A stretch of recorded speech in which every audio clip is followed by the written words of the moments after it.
అసెంబ్లీలో రాష్ట్ర జీఎస్టీ బిల్లుకు ఏకగ్రీవంగా ఆమోదం తెలిపిండ్రు. మంత్రి ఈటెల ప్రవేశపెట్టిన బిల్లుకు ఎటువంటి మార్పులు చేయకుండా బిల్లును పాస్ చేసిండ్రు. అటెంకా అసెంబ్లీని నిరవధికంగా వాయిదా వేసిండ్రు.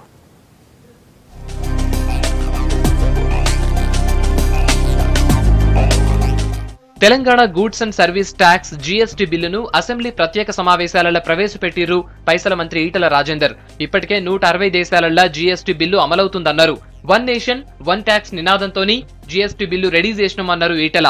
GST goods service tax act ప్రపంచంలో 196 దేశాలు ఉంటాయి అధ్యక్ష.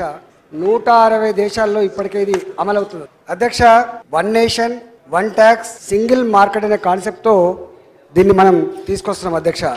దానివల్ల రాష్ట్రంలో కానీ దేశంలో కానీ పరోక్ష పనులు ఏవైతే ఉన్నాయో అవి సింగిల్ ట్యాక్స్ ఉండాలనే నెపంతో మన రాష్ట్రంలో ఉన్నటువంటి వ్యాట్ కానీ, ఎంటర్టైన్మెంట్ ట్యాక్స్ కానీ, లగ్జరీ ట్యాక్స్ కానీ, ఎంట్రీ ట్యాక్స్ కానీ, హార్స్ రేసింగ్ కానీ, బెట్టింగ్ ట్యాక్స్ కానీ, ఆర్టీసెస్ కానీ ఇవన్నీ కూడా సబ్జ్యూమ్ అయిపోతాయి అధ్యక్ష. జీఎస్టీ బిల్లుతోని వివిధ రకాల పన్నులుండయన్నారు ఈటెల.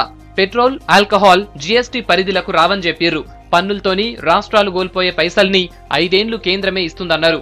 ఈ ముచ్చట్లు మంచిగానే ఉన్నా జీఎస్టీ బిల్లులా 5 నుంచి 28% వరకు పన్నులున్నాయని తప్పుపట్టిర్రు అపోజిషన్ నేత చిన్నారెడ్డి. పేదలు వాడే వస్తువులకు తక్కువ, ఉన్నత వర్గాలు వాడే వస్తువులకు ఎక్కువ పన్నేయాలన్నారు.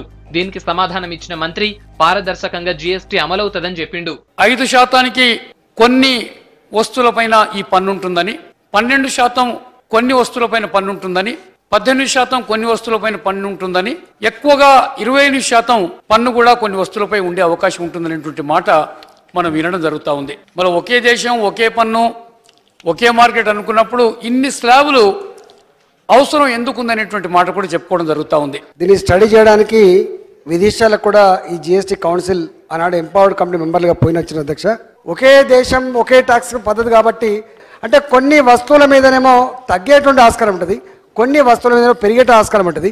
ఈ తగ్గే ఆస్కారం ఉండేటువంటి వస్తువులన్నీ కూడా సామాన్య ప్రజానికం వాడే నిత్యావసర వస్తువుల మీదనే ఉంటుంది తప్ప వేరే రకంగా ఉండేటువంటి ఆస్కారం లేదు. రియల్ ఎస్టేట్ ను కూడా జీఎస్టీ పరిధిలోకి తేవాలన్నారు చిన్నారెడ్డి. దీంతోని రాష్ట్రానికి మస్తు పైసలు వస్తాయని చెప్పారు. సంపన్న వర్గాల ట్యాక్సులు పెరిగినా సామాన్యుల నిత్యావసరాల మీద ట్యాక్స్ తగ్గుతుందని చెప్పిండ్రు ఈటల. వ్యవసాయ ఉత్పత్తుల మీద కూడా ట్యాక్సులు ఉన్నాయన్నారు. జూలై 1కెళ్లి దేశంలో జీఎస్టీ అమలైతదన్నారు. రియల్ ఎస్టేట్ లో చాలా పెద్ద ఎత్తున లాభాలు గడిస్తూ ఉన్నారు. ఇవాళ జనరేట్ అయ్యేటువంటి బ్లాక్ మనీ ఎక్కువగా రియల్ ఎస్టేట్లోనే మనకు జనరేట్ అవుతూ ఉంది. దానిపైన మనం ఎంత బాగా ట్యాక్స్ వేసి ప్రభుత్వానికి కనుక డబ్బు తీసుకొని రాగలిగితే ఆ వచ్చే డబ్బుతో మనం సంక్షేమ కార్యక్రమాలు ఎక్కువ చేయడానికి, బీద వాళ్ళకి సహాయపడడానికి అవకాశం ఉంటుందనేటువంటి మాట కూడా నేను సవినీగా తమ ద్వారా మనవి చేస్తున్నాను అధ్యక్ష. ఈ జిఎస్టీ 1/7/2017 నుంచి ఇంప్లిమెంట్ అవుతుందని చెప్పి తమ ద్వారా తెలుసు అధ్యక్ష. రేపు జిఎస్టీలో హెచ్జిఎస్టీలో మనకు కొంత ట్యాక్స్ ఎక్కువ పెరిగే ఆస్కారం ఉంది. నెంబర్ 1. నెంబర్ 2 అధ్యక్ష, తెలంగాణ రాష్ట్రం ఒక కన్జంప్షన్ స్టేట్ కాబట్టి తద్వారా కూడా కొంత ట్యాక్స్ ఎక్కువ వచ్చే ఆస్కారం ఉంది అధ్యక్ష. సర్కార్ ప్రవేశపెట్టిన బిల్లుకు ఎటువంటి మార్పులు లేకుండా రాష్ట్ర జీఎస్టీ బిల్లుకు శాసనసభ ఏకగ్రీవంగా ఆమోదం తెలిపింది. అటెనక శాసనసభను నిరవధికంగా వాయిదా వేసిర్రు deputy speaker. Honorable Speaker sir, I beg to move that the bill be passed. Motion moved. The question is that the bill be passed. Those who are for the motion, please say aye. Those who are against, please say no. Ayes have it, ayes have it. The motion is carried and the bill is passed. Now with the consent of the house is adjourned sine die. పెద్దల సభ అయిన శాసన మండళ్ల కూడా రాష్ట్ర GST బిల్లును ప్రవేశపెట్టిర్రు. ఎవరు అభ్యంతరం చెప్పకపోవడంతోని మండళ్ల కూడా GST బిల్లుకు గ్రీన్ సిగ్నల్ ఇచ్చిర్రు. Chairman sir, I beg to move that the bill be passed. Motion moved. The question is that the bill be passed. Those who are for the motion, please say yes. Those who are against, please say no. Yes have it. Yes have it. The motion is carried and bill is passed.